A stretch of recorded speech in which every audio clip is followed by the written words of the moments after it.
good criminal attacks. So if you read in the news about attacks against Target Corporation or Home Depot, those big American companies that were hacked last year, and those are your high-skilled, low-focus attackers.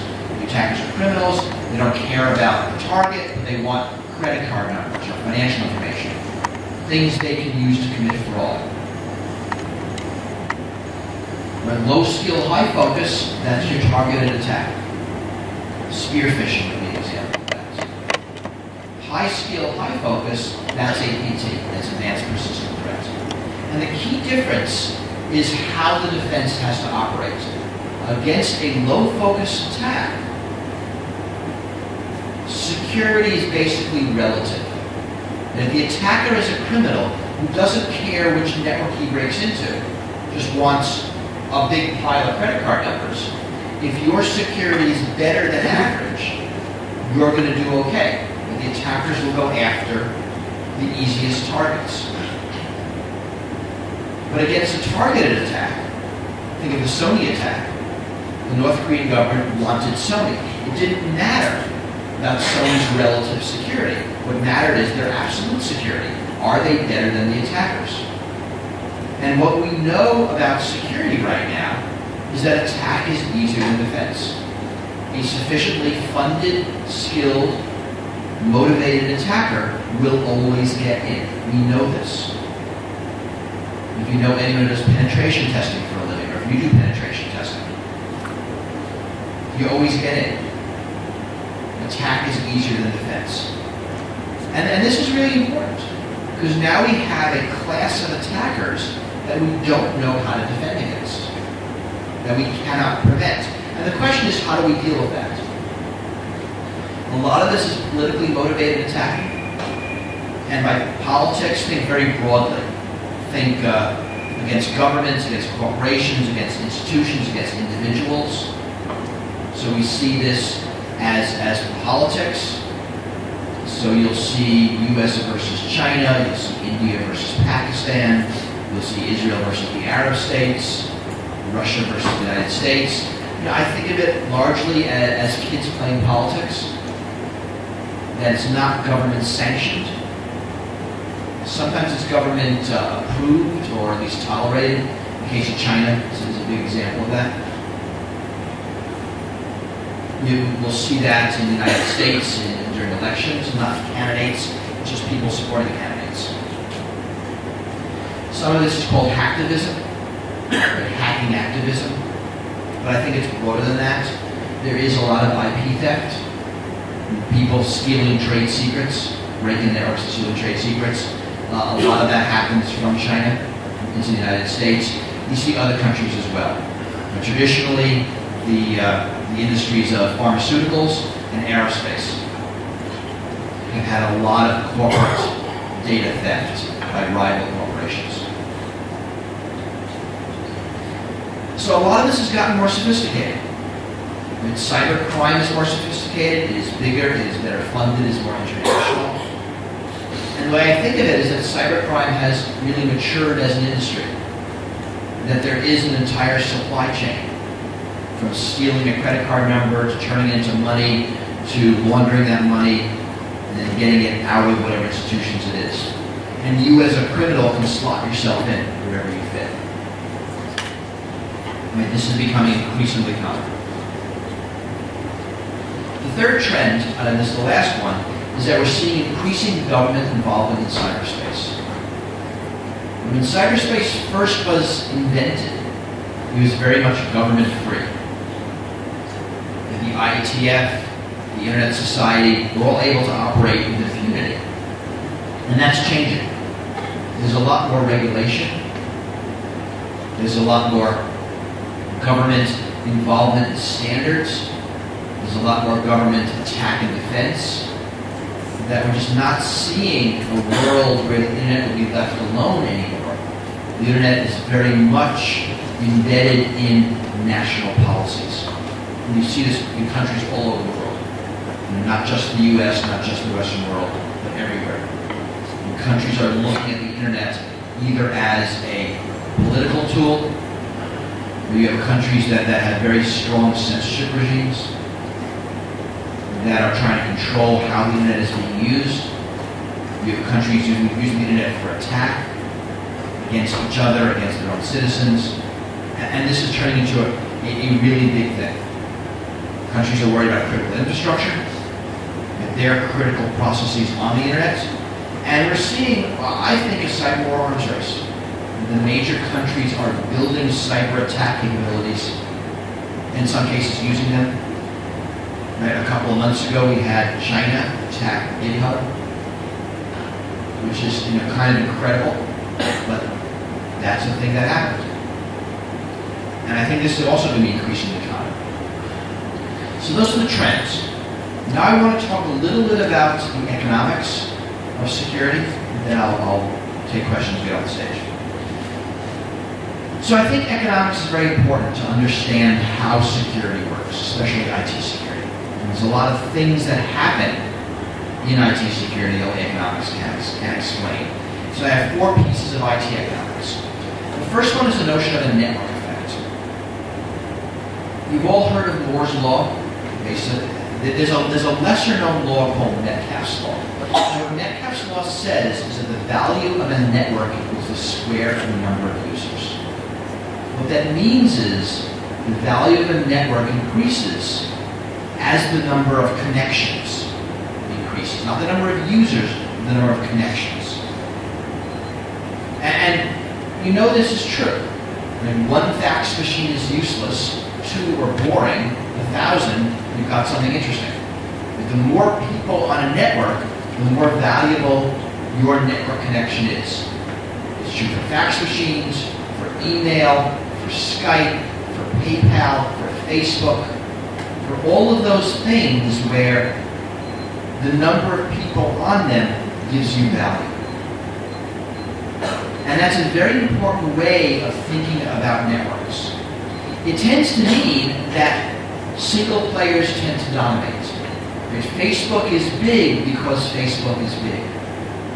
And if you have a choice between Facebook and another network, you're going to join the network where your friends are, where your colleagues are. So the big get bigger.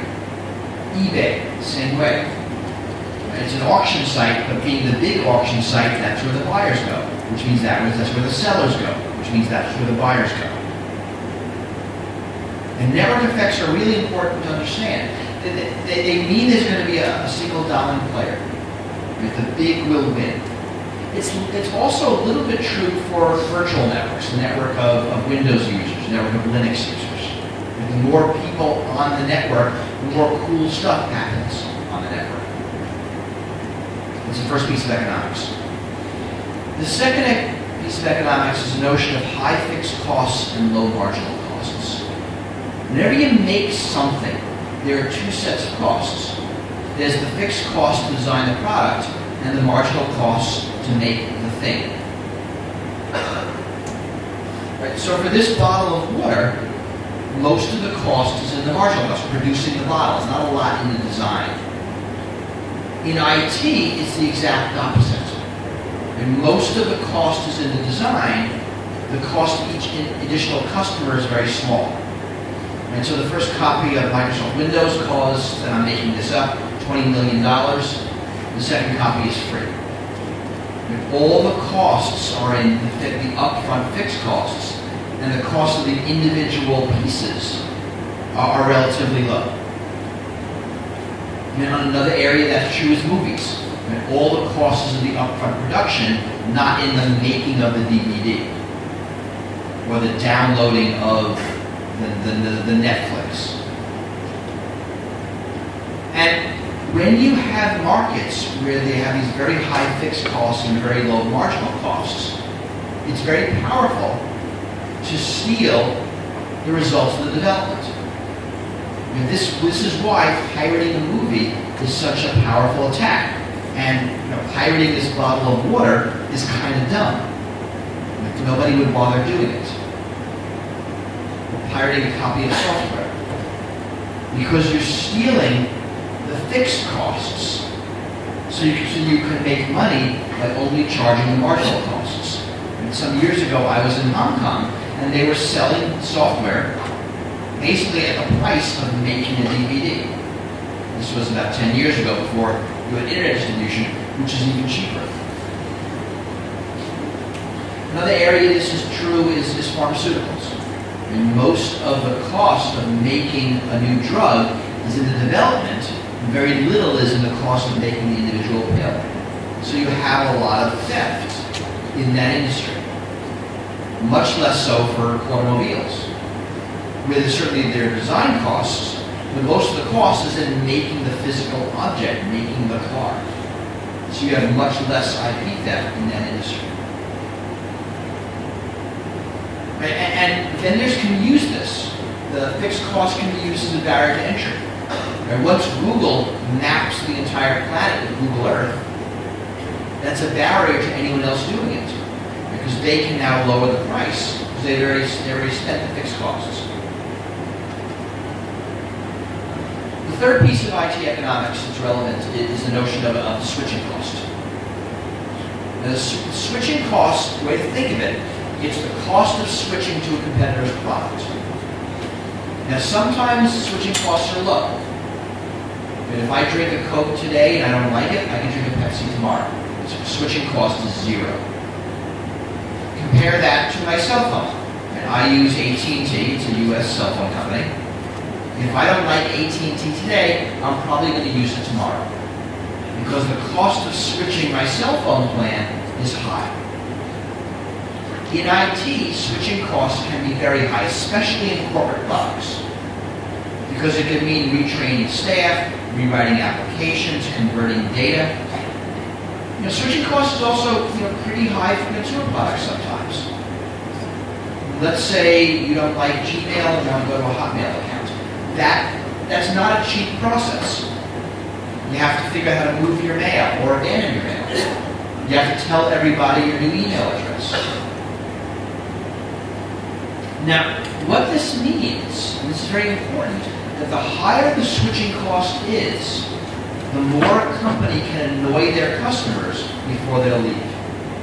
Right? If AT&T is not very good, I'm probably going to keep it. Because switching is expensive. If Coke isn't very good, I'm going to switch tomorrow because switching is cheap. And what you find in the industry is that companies do everything they can to keep switching costs high. And this explains a lot of things. It explains proprietary file formats. It explains non-compatible accessories. It explains companies not letting you take your data with you when you leave. And think about ebooks. I have a Kindle. The competitor is Nook, but my books are tied to the Kindle. And if I wanted to switch to a Nook, I have to abandon my books. Or I would rip them and remove copy protection. But pretend I don't know how to do that. For video game consoles, those cartridges only work on one machine. If I was to get a new console, I have to abandon all of those cartridges. And these are all attempts to keep switching costs high. And a lot of work is done in IT. A lot of security in IT is designed to keep switching costs high because companies know they benefit from it. The fourth, this is the last piece of IT economics I want to talk about, is the notion of a lemons market. This is very interesting work. The economist that did this work, his name is George Akerlof, and he won a Nobel Prize for this. And he's looking at markets where there is a difference of information between the buyer and the seller. Basically, markets where the seller knows a lot more about products than the buyer. And the market he's using for his thought experiments is a used car market. And I don't know if you know the expression, but in American English, the expression for a bad used car is a lemon. That's a car you buy off a used car lot, and it doesn't run very well. So that's known as a lemon. So the way to think about this is to imagine a town that has 100 used cars for sale. There are 50 good cars at $2,000 each, and there are 50 lemons at $1,000 each. And the problem is, the seller knows which cars are which, and the buyers don't. And in markets like this, the equilibrium price for a car is $1,500, and at that price, none of the good cars sell and all the lemons sell. So what Akerlof showed, and he showed this theoretically, observationally, experimentally, it's a very robust conclusion, that in markets where the seller knows more about the product than the buyer, bad products drive good products out of the market because the buyers can't tell the difference. And to a very strong degree, the IT security market is a lemons market. And I can hold up two VPNs, for example. They use the same protocols, the same standards, the same algorithms, make the same claims. One is secure and one isn't. You can't tell the difference. So you're going to buy the cheaper one. And we saw this play out again and again. We saw this play out in the antivirus market in the 80s.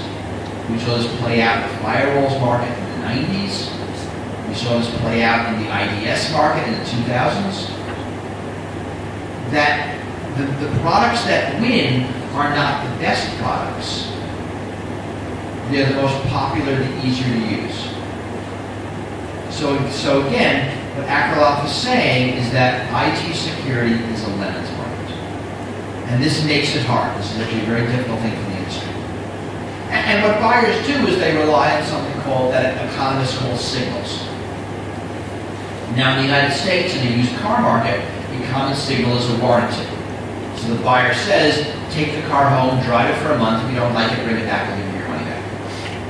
And that's a way the buyer can be sure that he's not buying a lemon. In IT, there are signals as well. But it's not really warranties. It's things like certifications, it's awards, it's reviews. Those are some of the ways that buyers of IT products try to assure themselves that they're not buying lemons. But it's only imperfect. I was at the RSA conference last month in California. There's a lot of really good products that I think are not going to do well because buyers don't understand them. Because buyers don't know how they work, what they do, or that they're doing.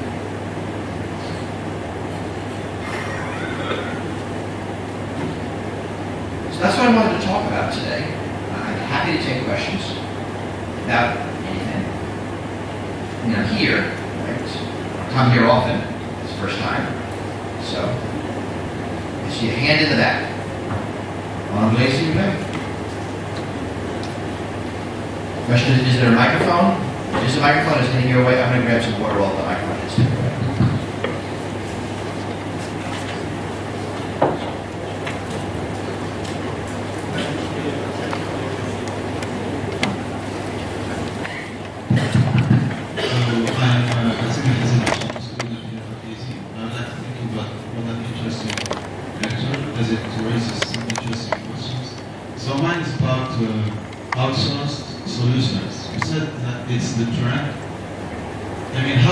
Evaluate the security level of the solution that we have no control over. It's like a black box, so how can we evaluate the security level? So the short answer is you can't. And that has to be okay. Now if you think about the world, that happens all the time. Right? We outsource everything. Last night I had dinner at a restaurant. I outsourced my food preparation to a restaurant. I didn't go into the kitchen. I didn't check the sanitation of the restaurant. I didn't check the food. I didn't check the chefs. I didn't check anything. I trusted that the restaurant would be safe to eat. Now, that's kind of incredible, yet that's normal. When I go to a doctor, I don't verify his credentials. Outsourcing is fundamentally about trust. And the question to ask is, how do we get that trust? How do I know to trust a taxi driver, the hotel I'm at, the restaurant, the doctor, anything, the water I'm drinking, right? I mean, I'm right now going to drink this water, and I have no idea if it's safe to drink. I have no visibility into their purification process, their bottling process, the handling process. I know nothing. And I'm going to drink it. Now, why? How can I do that? Because I have some level of trust that, you know, whatever Algerian laws are regulating this are going to be good. And enough that I don't even think about drinking it. IT outsourcing has to be the same. I mean, we have to trust the vendors. If we don't trust those vendors, we shouldn't use them. And we're likely going to trust them through these similar mechanisms. Through legal regulations, through social contracts, through individual contracts, through reputation, all of those things. That's the only possible way. Now, it works everywhere else, and I think it will work in IT. It's very strange for us, I agree, because we're used to, in IT security, having to understand it. But recognize that that's an exception. Does that make sense? Yes, it does. Do these vendors offer some kind of warranties? Probably not. I don't know. There's no warranty for this. I mean, if I fall over and die because of this, I mean, I guess there'll be a problem, but I mean, generally not. I mean, but there are laws in the United States. If your doctor is bad, there are malpractice laws, and there probably are, you know, there are probably laws that regulate this water bottle. But they often are administered by society, not by you. Now, I might have a private claim, right? So if I fall over, my family might sue this company. And I don't know what lawsuits are like in this country. In the United States, certainly. There'd be a lawsuit.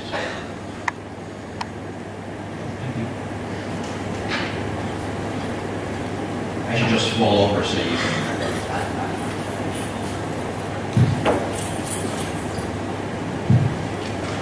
Sir, for this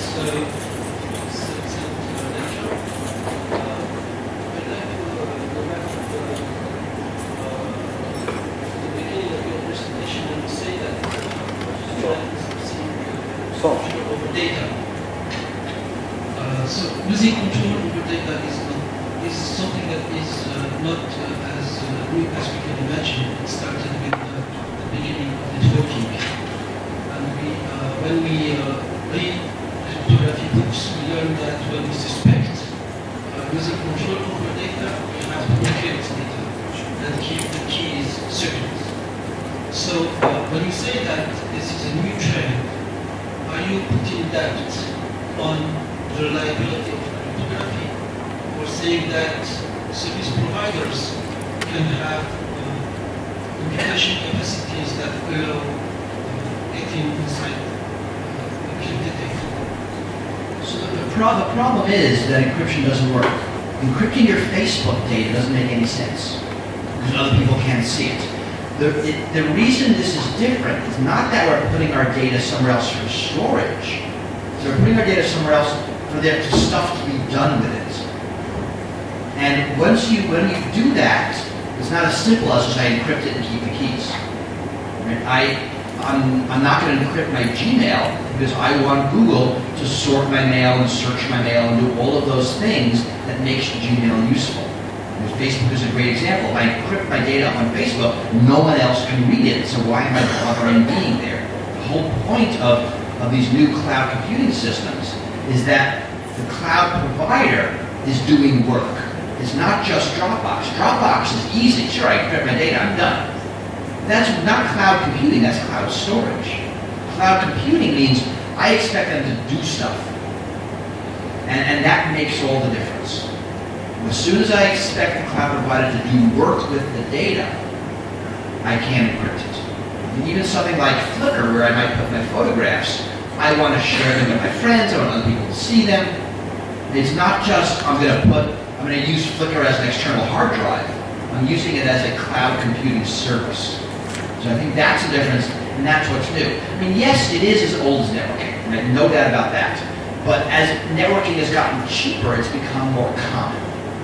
I mean, you used to be able to do that as early as the 80s and earlier, but you have to build the infrastructure, it was expensive. And now it's all free.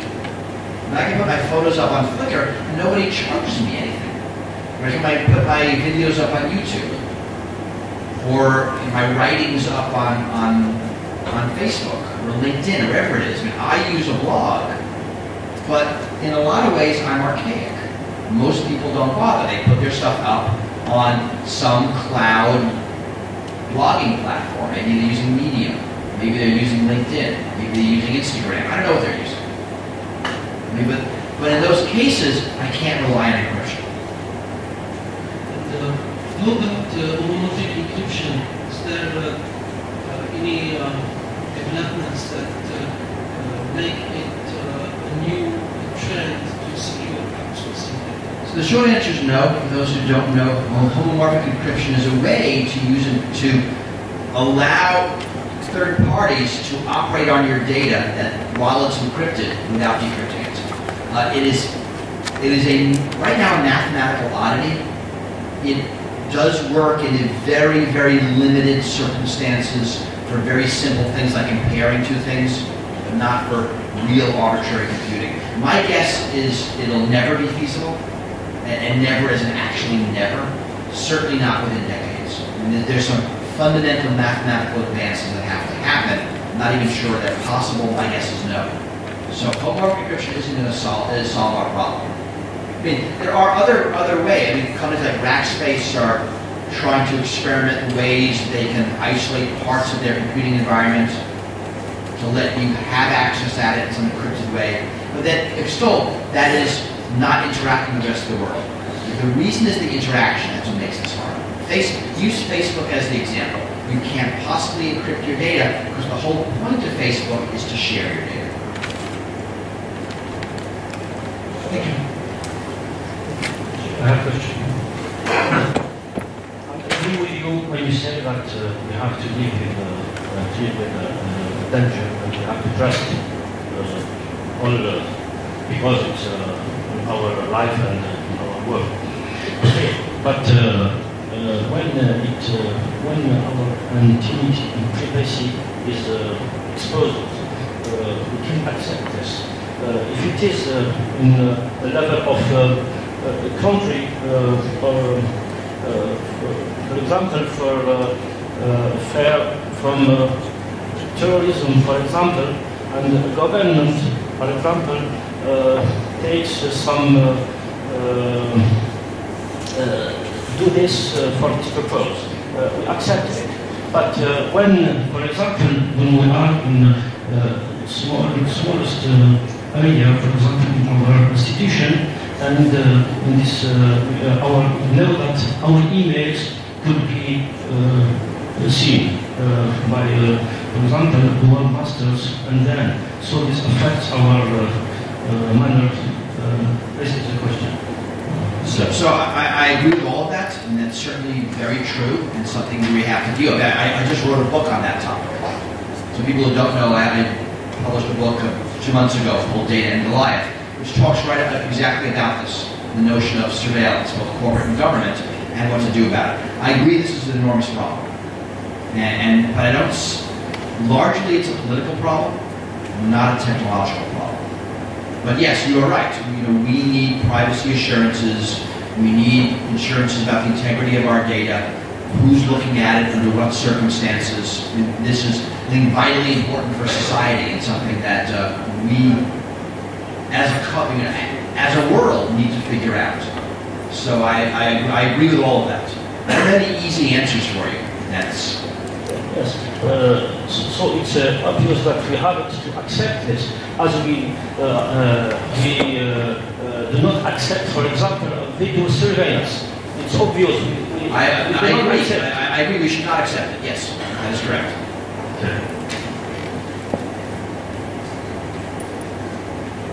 Let's throw a hand back.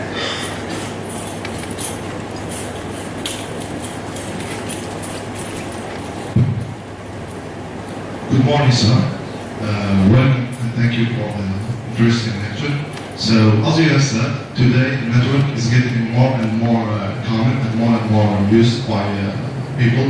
So it's more and more accessible, which means it's more and more important.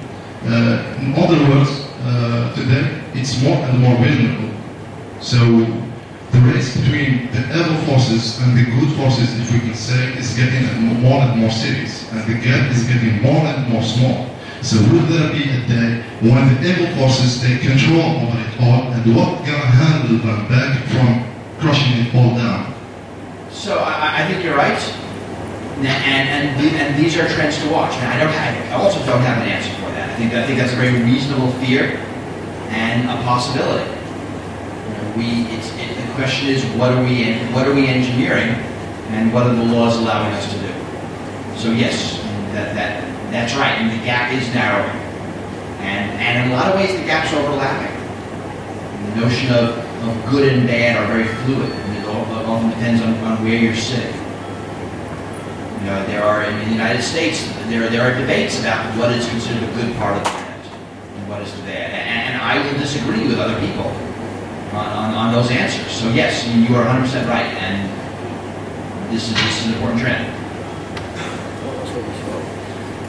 It's not a great answer right now, sorry. Hello. Thank you again for your presentation and lecture. I'm Akin Mohammed, fourth-year student here. So my question is about industrial security. When you talked about the price of some softwares, you said that from your experience in China, for example. But what do you think about a country where the average salary is about 180 euros, dollars, and where the official softwares are about 200 dollars? What about this? Okay, I'm not saying there isn't good reason to pirate. I mean, that is, and in that case, you can easily argue that the company is not losing any actual revenue because the person wouldn't buy it legitimately in any case. And Microsoft actually made that calculation a few years ago when they realized that they should support this pirated software because they're not losing sales and they will addict their customers on those customers on Microsoft products. When they do eventually get corporate jobs, they'll buy them. So yes, I mean, I think the economics is very subtle here. And certainly you're right, that one of the benefits of a product with high fixed costs and low margin costs, take pharmaceuticals. Right? You can sell the drug at an expensive price in markets that can afford it, and you can, without losing revenue, give it away in countries where they can afford it, thereby helping the species without hurting yourself. So there's a lot of complicated economics that you can play because you don't have high marginal costs. And you just put your finger on one of them. That's a perfectly reasonable way of thinking about the problem. Don't you think it gives some kind of legitimacy to software piracy? I mean, so legitimacy is a hard word. I mean, morally, yes. But from the point, right, the question is, in what respect? From the point of view of the law, no. From the point of view of morality, certainly. From the point of view of economics, kind of, sort of. So it really depends where you're sitting. I mean, the better moral argument I think you make for pharmaceuticals. I mean, because that's an obvious moral argument. It's not, I get the software to do cool stuff. It's I get a drug and it saves my life. And it's a much crisper moral claim. But yes, it's the same arguments. Thank you. All right, I'm going to get off stage and let the next person talk. Thank you very much.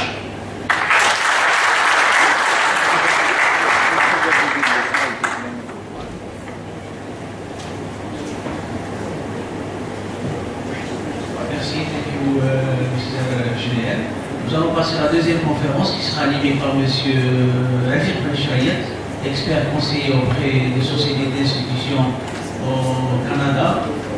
Il va parler de la sécurité des infrastructures sensibles. M. ELIT, s'il vous plaît.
Madame, mademoiselle, monsieur, là,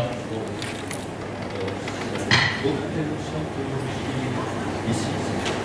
Je vois quand même qu'il y a des infirmiers, mon ex-pilote suicidaire.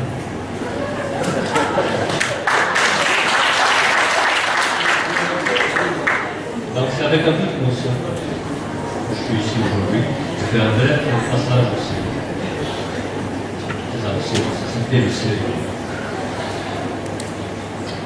Aujourd'hui, j'ai été invité dans le cadre de l'ELIT, qui est un groupe Sonégas, et j'ai travaillé énormément sur ce qu'on appelle les infrastructures critiques, et j'ai surtout travaillé sur leur protection.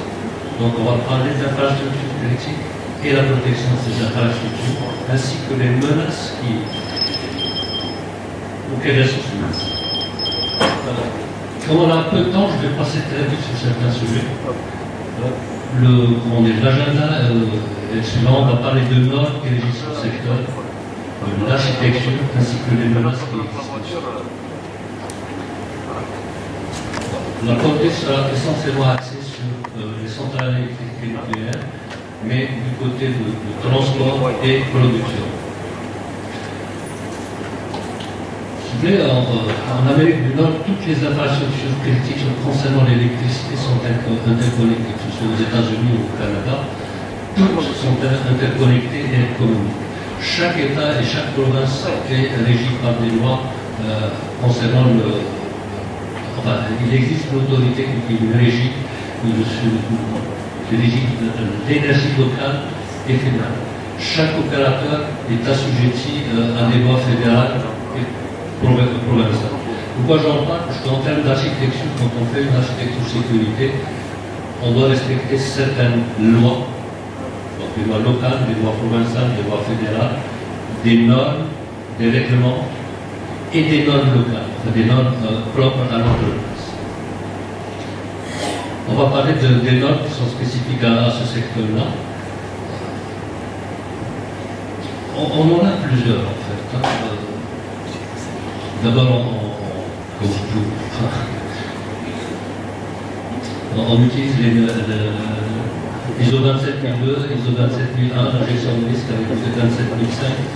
Les normes financières du secteur, il ne faut pas oublier que c'est des pays libéraux capitalistes, donc il y a une bourse de l'énergie, et pour ça on doit respecter certaines normes telles que SOX. Et puis des normes qui sont spécifiques à l'énergie. Vous avez des organismes, on en a essentiellement deux, hein. Il y a le LEC qui lui spécifie et élabore ses lois, et puis le FEUC qui lui élabore,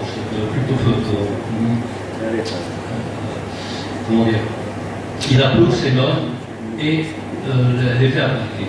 Ce qui se passe, c'est qu'actuellement, dans la sécurité, c'est que le NEC, dans ses révisions des normes, c'est des révisions très lentes et elles sont excessives. On pense à les transférer vers le NIST. Actuellement, la norme utilisée dans le secteur de l'industrie et de l'électricité, il y en a 9, c'est CIP, et on est à la version 3. Chaque norme prend en charge un domaine particulier. Vous avez par exemple le CIP5 qui doit définir qu'est-ce qu'un périmètre de sécurité électronique, ou le CIP2, c'est l'identification des actifs électroniques.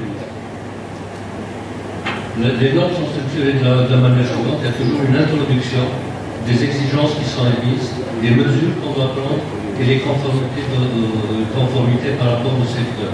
Puis, prendre en compte les différences régionales. Genre, dans l'État de New York, les exigences locales sont très différentes par exemple de la province de l'Ontario. Pourquoi c'est là? Je ne sais pas si vous avez entendu parler d'un blackout en 2003. Il y a eu une compagnie d'électricité qui a eu des problèmes. Et comme toutes les compagnies sont interconnectées, il y a eu un effet domino. Il y a toute la partie est de l'Amérique du Nord qui était sans électricité pendant près d'une semaine. Alors, ces normes-là ont été mises sur le marché pour que tout le monde les respecte. On va parler un peu quelles sont les actions des architectures qui sont mises en place. Ça, c'est Donc chaque entreprise a à peu près la structure suivante. Il y a d'abord un accès Internet vers l'entreprise ou toute l'entreprise à l'extérieur, des zones de haute sécurité distantes, ça peut être un barrage, une station, une centrale nucléaire, c'est des zones de haute sécurité. On a aussi un réseau privé qui relie toutes les entreprises qui produisent de l'électricité ou qui transportent l'électricité, et ce réseau s'appelle le net. À l'intérieur d'une même entreprise, on a l'intranet corporatif. Dans un autre anneau, on a toutes les applications stratégiques qui utilisent les données SCADA, les données industrielles. Et puis, on a une zone de haute sécurité, et c'est là où on va trouver les actifs électroniques critiques. D'après la norme, chaque entreprise doit avoir ce qu'on appelle un périmètre de sécurité physique. C'est des PSP, qui sont régis par la norme. Et à l'intérieur de chaque PSP, on doit avoir ce qu'on appelle le périmètre de sécurité électronique. Dans chaque périmètre de sécurité électronique, on a un actif électronique critique ou un actif électronique non critique. Donc chaque type de SCADA est un actif électronique critique et ils doivent être dans des zones très différenciées.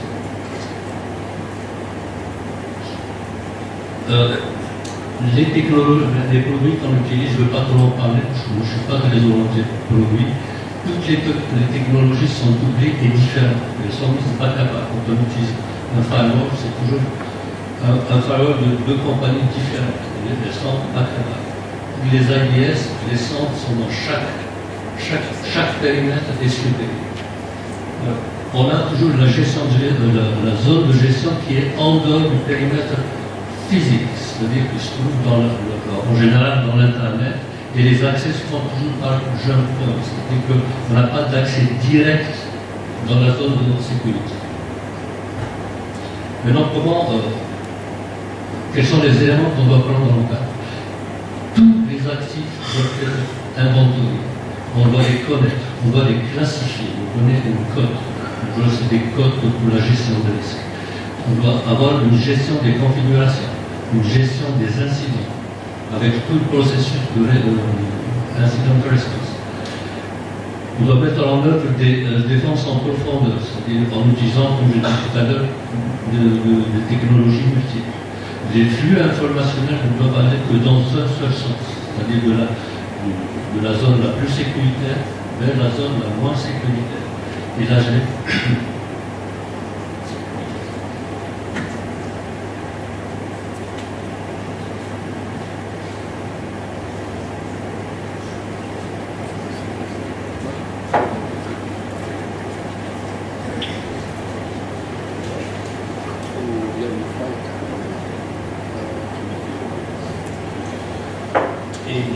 dans la dernière partie, c'est là où on utilise énormément 27002 des contrôles 27000. Vous savez que dans tout environnement informatique normal, on doit avoir un environnement de production, un environnement de pré-production, un environnement de test et éventuellement un environnement de formation. Alors, au niveau 27002, on est très strict sur la gestion des accès. Donc, chaque accès doit se faire en fonction d'un besoin de faire. Je donne un exemple. Un cas qui s'est produit il y a 2 ans, où on était dans un environnement là, la personne était sur l'environnement là qui donnait une formation à des étudiants. Mais en même temps, c'est elle qui gérait l'environnement de production. Qu'est-ce qui s'est passé? C'est que, en essayant d'expliquer à ses étudiants c'est quoi le délestage, etc., il a délesté toute une zone. Et il croyait qu'il était sur le simulateur. Qu'est-ce qui s'est passé? C'est 270 000 personnes qui ont perdu de l'électricité. Donc il y a des règles très strictes dans la gestion. C'est on ne doit pas attribuer à la même personne la gestion de 2 environnements différents. Ou si c'est le cas, parfois il y a un manque de ressources, l'accès à des environnements doit se faire jamais se faire en même temps.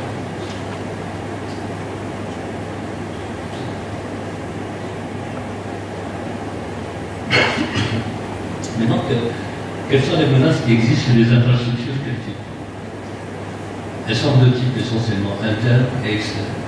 Au niveau externe, on a des menaces qui parviennent des partenaires et des menaces qui nous viennent de l'interne. De l'interne, l'une des premières menaces les plus importantes, c'est l'événement. Puis, en général aussi, il y a une très grande confusion par rapport à la conformité ou la sécurité, conformité versus sécurité. Pas dans les infrastructures, c'est très général. Dans toutes les infrastructures critiques, les gens vont essayer d'être conformes à la norme. Alors qu'on perd en sécurité. Pourquoi? Parce que quand on prend la norme, c'est des normes CIP, le fait, quand il applique, quand il nous impose d'appliquer ces normes-là, il va faire des audits de 4 ans, en général de 4 ans. Et s'il trouve une non-conformité, vous payez à peu près 500 000 $ par non-conformité par jour. L'exécutif va insister pour que vous soyez conforme à ces normes. Et la plupart du temps, on perd en sécurité. Un autre élément, c'est le non-respect des normes internes par les ressources humaines, par les ressources qui administrent les actifs. Au niveau exécutif, on fait très peu d'analyse de risque. Mais heureusement, la version 3, la version 5, elle a imposé 2 autres normes qui obligent les entreprises à faire de la classification et de la gestion de risque.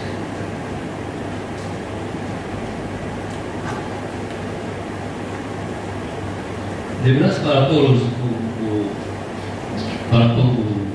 partenaires externes,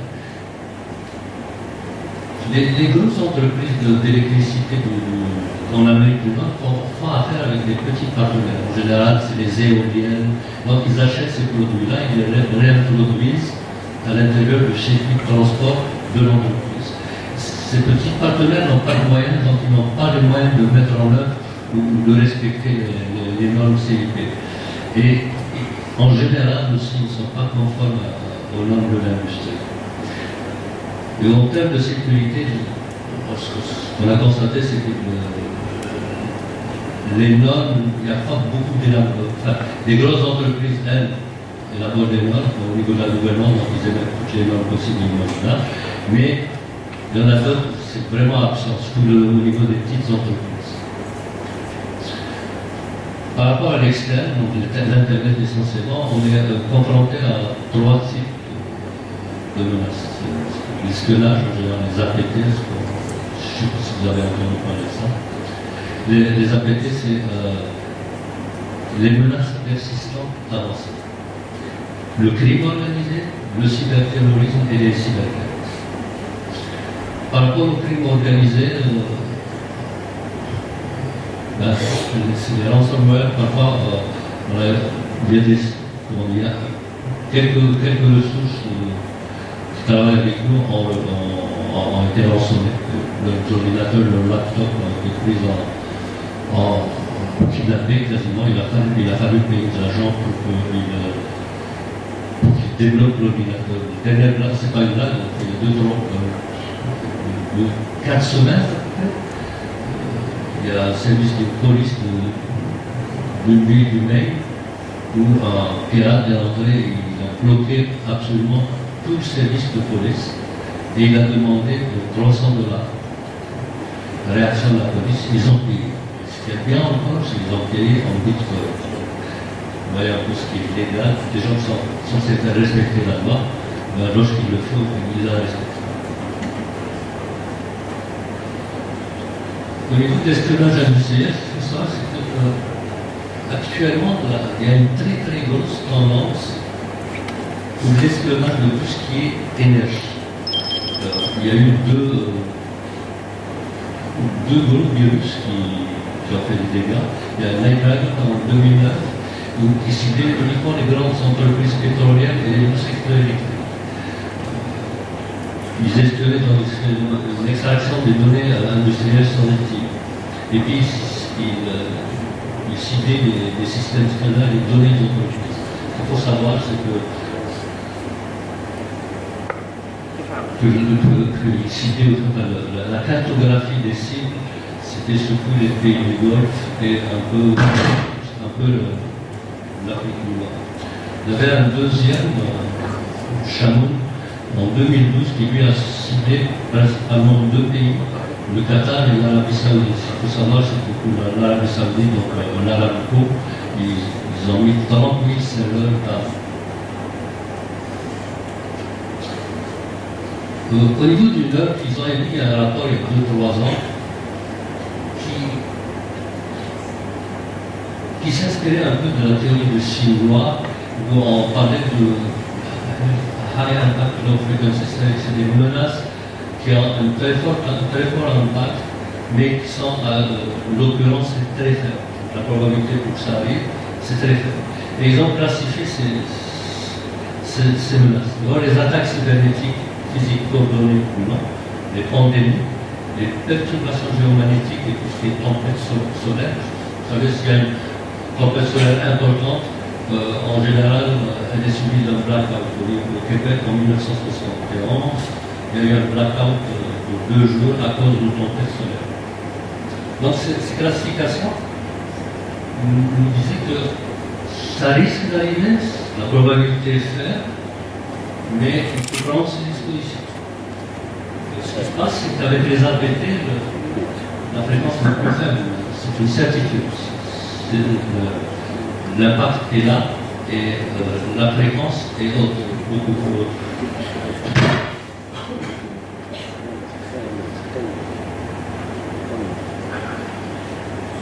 Dans les 6 mois qui ont précédé à peu près, ça c'est des statistiques de la CSI de 2015, sur les 6 mois précédents, vous voyez un peu les attaques qui ont subi les infrastructures critiques. 80% de ces attaques étaient orientées vers l'énergie, vers le secteur de l'énergie, c'est-à-dire pétrole, gaz, électricité. À peu près la moitié de ces attaques concernaient les fournisseurs, c'est-à-dire les fournisseurs SCADA, entre autres, Siemens, Centro, General Electric. Donc ils essayent, on verra par la suite pourquoi, c'est qu'ils essaient de trouver quels sont, pour chaque type d'entreprise, quel est le type de SCADA qui est mis en place à ce moment-là. Pour les APT, j'ai trouvé la meilleure définition que j'ai trouvée qui correspond à la réalité d'aujourd'hui. C'est une définition de l'US Air Force, mais c'est une cyberattaque complexe contre des cibles spécifiques sur une longue période de temps à des fins d'espionnage et peut causer des dommages physiques dans un but stratégique. J'aime bien la dernière phrase parce que on parle du cas de Stuxnet, je vais en parler tout à l'heure. Il n'était pas considéré comme il y a 2-3 ans, c'était pas un, mais aujourd'hui il entre dans la classification. On va parler un peu de Stuxnet, c'est la dernière menace auquel on est soumis, c'est le cyberterrorisme et les cyberguerres. Stuxnet, pour moi, a été une preuve de concept qu'un système SCADA peut être contrôlé et ciblé. Là, je ne sais pas si vous connaissez l'histoire aussi, c'est que la centrale nucléaire de Natanz n'est pas connectée. Et le virus a été introduit grâce à une clé USB par une ressource externe qui se connectait certainement sur Internet, puis il a écouté sur sa clé USB et qu'il a retransmise au niveau, je pense que c'est son code de travail, donc il a retransmise au niveau de la centrale nucléaire. Stuxnet est une expérience intéressante dans le sens où il a enlevé un mythe. Vous voyez que les cyberguerres, le cyberespionnage étaient un mythe. Et là, c'est devenu une réalité. C'est quoi une APT? C'est une attaque très furtive, difficilement détectable, et elle est on l'implante dans le temps. Il y a certaines APT qui datent depuis 2003. Et c'est une attaque hyper complexe qui est faite par des équipes multidisciplinaires. Dans le cas de Stuxnet, il a fallu aussi des gens qui connaissent les SCADA, des gens qui devaient connaître quoi les attaques normales. Et puis, il faut des compétences aussi très techniques et un budget exceptionnel.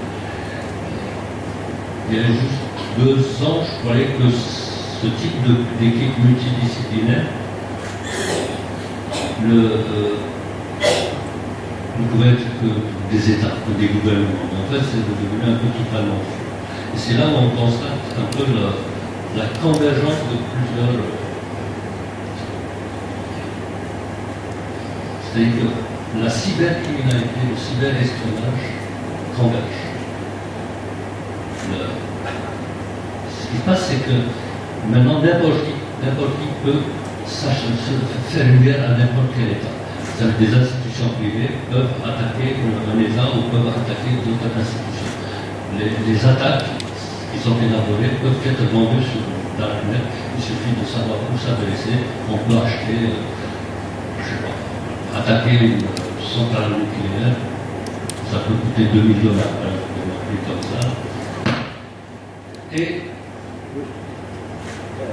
ce qui est intéressant aussi à savoir à ce niveau, c'est que il y a 2 ans, 3 ans, je croyais qu'il y avait un certain classement au niveau des cyberguerres, des cyberespionnage. Je pense que les États-Unis, les Russes, les Chinois. Et Stuxnet a apporté quelque chose de très intéressant parce que les Iraniens sont devenus des gros acteurs dans le secteur. Ils ont fait la rétro-ingénierie du virus, et maintenant, ils arrivent à avoir, ils ont une sacrée réputation. Entre autres, ils ne s'attaquent pas juste, ils ne développent pas juste des APT. Vous avez une belle petite attaque que j'ai adorée, même le nom est assez caractéristique, Everly.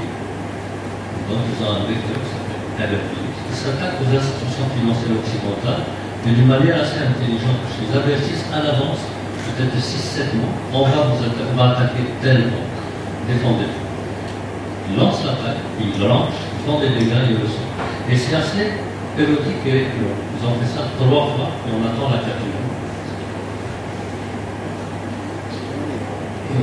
Les APT, avant, le problème, c'était juste un petit virus, Stuxnet, c'était isolé, c'était un petit virus qu'on envoyait par Internet, par clé USB, mais en fait, on s'est rendu compte, ça c'est une étude de Kaspersky, ça fait à peu près 4-5 mois, ils ont étudié les patients groupes et ils ont mis en place toutes les APT qui existent, et ils se sont rendus compte que, en fait, les APT, c'est devenu un vrai système d'exploitation. À corrélation, l'un des plus gros, ce qui s'appelle l'Oradol, mais on ne sait pas s'il y a des interactions entre les deux.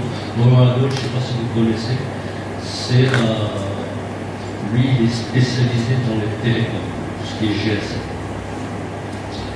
Et quand je dis que c'est un système d'exploitation, c'est vraiment quelque chose de l'ordre de 100 mégas. C'est envoyé en bloc, ça rentre dans votre disque dur, ça dort, et c'est en couche.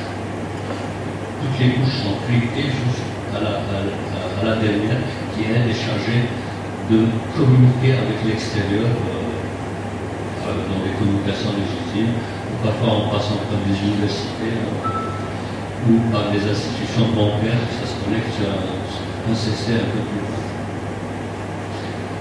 Quels sont les vecteurs principaux qui permettent d'introduire un APT dans une institution sur un mobile? En général, ce qu'on a constaté, c'est le spear phishing. C'est le phishing ciblé.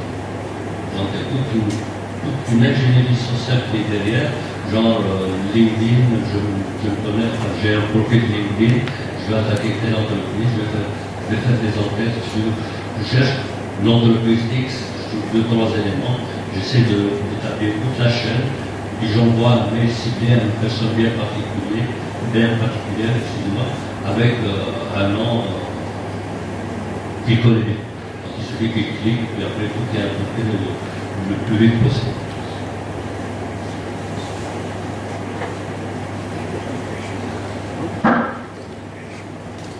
Cette slide, j'ai mis parce que, de toute façon, c'est les cyberguerres, les cyberespionnage actuellement sont priorisés au niveau des États.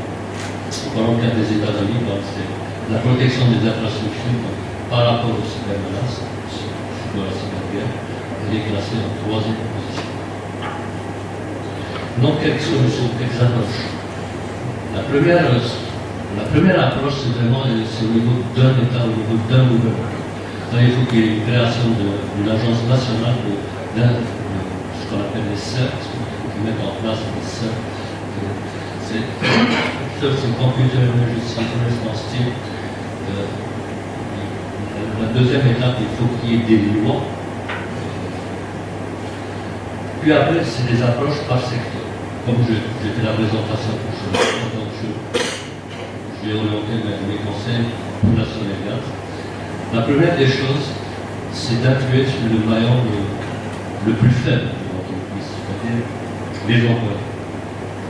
Uniquement par la sensibilisation. Vous savez que toute sécurité est aussi forte que le maillon le plus faible. Donc si on arrive à sensibiliser les gens, alors, si quelqu'un du téléphone demande votre mot, c'est un peu exagéré, votre mot de passe, vous allez, pour le dire, allez voir ailleurs. Donc, des politiques au niveau du mot de passe, on ne va pas connaître dans le reste du temps. Donc, je ne sais pas si vous avez vu la dernière attaque de celui qui est 5. Tout simplement, le mot de passe était bien inscrit au clair sur le tableau. La formation des spécialistes, c'est-à-dire qu'il faut une formation périodique sur des spécialités bien précises, des gens système, des gens sécurité, qui fassent des certifications, non, mais disons qu'il faut qu'ils soient au courant, il faut qu'il y ait une vigie constante de la technologie. L'application des normes, genre l'ISO 27002 et l'ISO 27001, et s'inspirer des normes sectorielles qui existent ailleurs.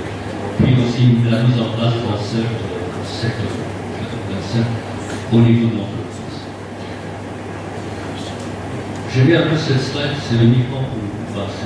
C'est un bonhomme du FBI qui doit se glorifier. Le constat général, c'est que la plupart des entreprises, pour se sécuriser, s'attaquent uniquement à la sécurité opérationnelle. C'est-à-dire qu'ils achètent des produits. J'achète un firewall, ça y est, je suis protégé, je crains tout. J'achète un IDS ou un IPS, ça y est, je suis protégé, je surveille mon réseau, je crains tout. En fait, c'est faux, c'est dangereux. Ça donne une illusion de la sécurité. La réflexion, c'est de dire qu'il faut une approche totale. D'abord, une approche stratégique, mettre en place tout ce qui est gouvernement.